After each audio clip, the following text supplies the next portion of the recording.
Hello and welcome to World Talks here on TVP World. I'm your host, Marie Cato.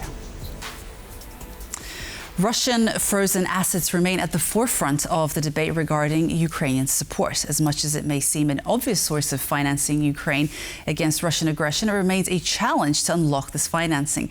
I'm going to bring in Hugo Dixon, commentator-at-large for Reuters, who recently wrote an opinion piece regarding the best way forward in regards to this issue. Good morning and thank you very much for joining us. Good morning, Mary. So let's begin with why has it been so challenging to establish how to move forward with utilizing frozen Russian assets? Well, I think the main reason is because people were talking about confiscating them. And there's quite a lot of reluctance to go for full confiscation of the Russian assets, partly because some people think that that would be illegal. And other people are worried that other investors in, for example, the Eurozone, who come to, like, for example, the Chinese or the Saudis who invest in the Eurozone assets, they might be worried that if Europe was confiscating Russian assets, they might confiscate their assets in the future, and so they might stop investing. So those were the reasons. But this idea, the idea around which people are now consolidating, is what we call a reparations loan. It's not confiscation. And this is a new idea on the table that has been gathering momentum, which Ursula von der Leyen, the President of the European Commission, backed in her State of the Union speech last month. And then Friedrich Merz, the German Chancellor, backed it.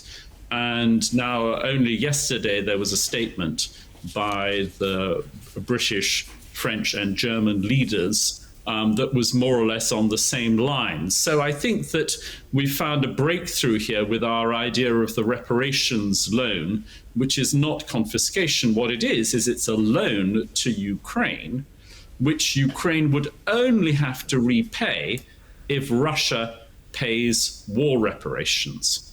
So you've almost answered my next question, and I wanted to focus on the G7 and the EU countries making precisely that progress towards making better use of those assets. So is this really a structure that allows them to feel that they're not taking away from Russia, but allowing Ukraine to make use of that money? Is it?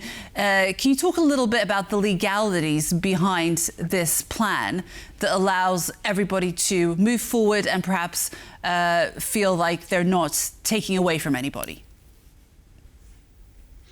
Yes, I mean, to be fair, this is not yet a done deal, despite the support that is gathering behind the idea. Certainly in an EU context, you have 27 countries. And I've only mentioned two of them, Germany and France, and there are others that need to be convinced. But obviously, they are two of the most important. It should be added that Radek Sikorski, the Polish deputy prime minister, has also backed the idea. So I think Poland is behind this as well.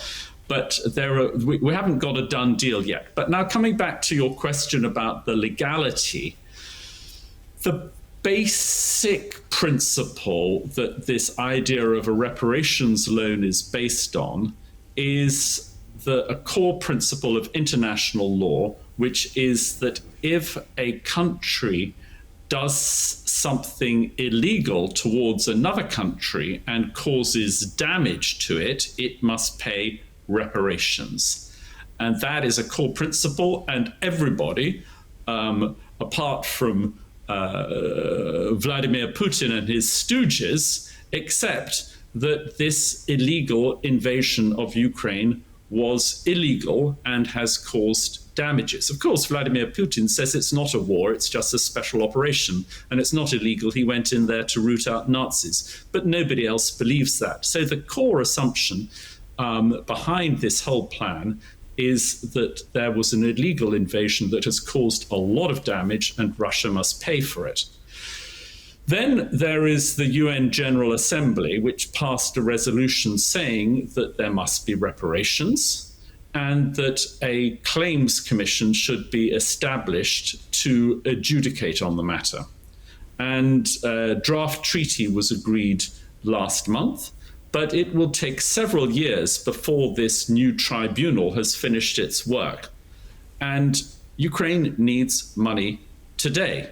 And so the idea about the reparations loan is it's an advanced payment on Russia's obligation to pay reparations. It bridges the gap between Ukraine's need now and the fact that Russia's only going to be ultimately, the size of its reparations will only be adjudicated in several years' time. Indeed. We know that most of the money, 140 billion euros, is in Belgium. And funnily enough, the Belgian Prime Minister, Bart De Wever, has actually dampened the enthusiasm around this proposal. And he demands additional legal protections around the plan. Ironically, sadly, his life has also been slightly threatened in an assassination attempt, but that's a separate story. Can you tell us a little bit about what it is that the Belgian Prime Minister demands in terms of these additional legal protections? Yes. In fact, it's even more than you say. In Belgium, there is a Belgian company called Euroclear, where Euroclear, and it's about 185 billion euros, we think, which is there. The Belgians are worried that that's a huge sum of money in the context of the Belgian economy, and that if there is any slight sign that this operation that the European Commission is now planning could be deemed illegal, and there could be some legal risk for Euroclear and for Belgium, that this would be extremely damaging for the Belgian economy. And so what they're saying is that in order to go ahead with this operation, they want the European Union and the member states of the European Union to provide it with a guarantee, so that if everything goes wrong, then they won't lose out. And it's asked not just for a guarantee from the European Union, which is a AAA rated entity. It's also asked for the member states to provide a guarantee behind that. And essentially it's asking for both belt and braces to keep its pants up. You describe yourself as a principal architect of the reparations loan. Can you tell us about how you got involved in your contributions to that? Yes, well, I had the germ of the idea almost 2 years ago in December of 2023, when I was thinking, what can we do about this problem? Some people say that these assets should be confiscated, but there's not going to be a political will to do that, and that debate seems blocked. On the other hand, clearly Russia owes Ukraine money for the damage that it has caused. And so I thought, how can we put these two ideas together? And my initial idea was that perhaps Ukraine could issue bonds, which it could sell to people on the back of its claim. And I called those reparations bonds. But then I got together with two brilliant people in America, one of whom's called Lee Buchheit, who's probably the top sovereign debt lawyer in the world. He restructured Iraqi debt after the fall of Saddam Hussein. He also restructured the Greek debt after the Greek financial crisis. And the other is a man called Dalip Singh, who was the Deputy National Security Advisor in the White House for Joe Biden. And we wrote a paper that's more of an academic paper, and we changed the idea into a reparations loan.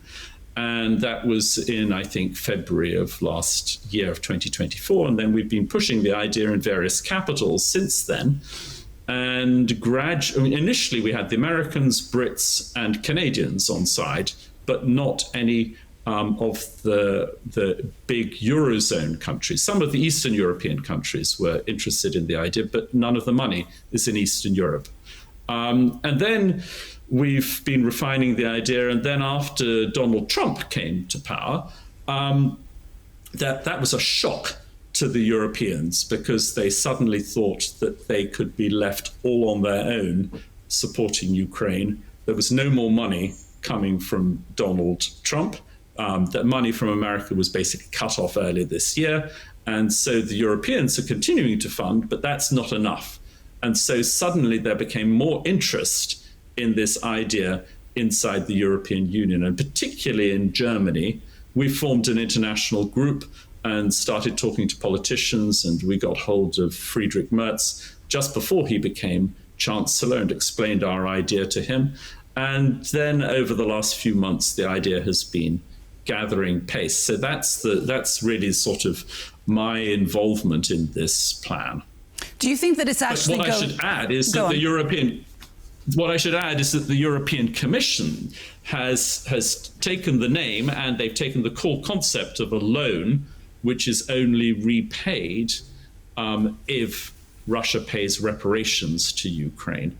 But there's still quite a lot of debate about the precise mechanism that should be used. Sorry, back to you.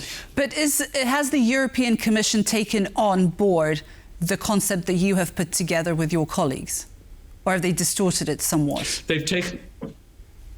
No, they haven't distorted it. They've taken the core concept, but they have then put together their own financial plumbing, which is slightly different from the one that we've advocated. And so but what I would say is that not only is the core concept in the sense that Ukraine gets a lot of money, which it only has to repay if it receives reparations, the basic logic behind it is the same, which is what we're trying to do is we're trying to produce a game changer in this war. Up until now, there has been a drip feed of financial support for Ukraine. It's been enough to stop Ukraine losing rapidly, but it hasn't been enough to put it onto the front foot. This is a lot of money. We're talking about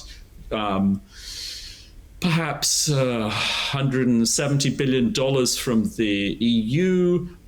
There's another $70 billion outside the EU. There's some other bits and bobs. So we're talking about a lot of money. And that could have, I think, 4 benefits. One is it is a big signal to Vladimir Putin that he's not going to be able to win this war the easy way.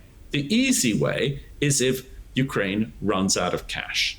The second thing is it's a big signal to Donald Trump that Europe means business, because the vast majority of this money would be coming from Europe.